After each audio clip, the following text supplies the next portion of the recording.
Hello hi అందరికీ Mahashivratri శుభాకాంక్షలండి.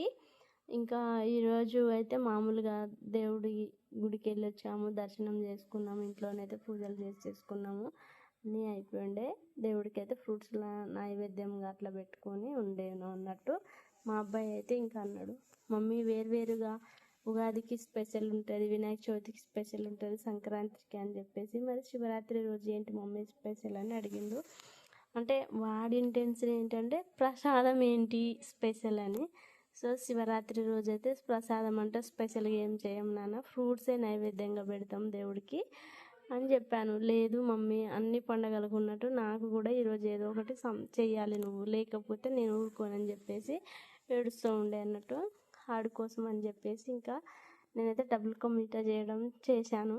But నాకైతే రాదు, కానీ నాకు వచ్చిన ప్రాసెస్లో నా ప్రయత్నం నేను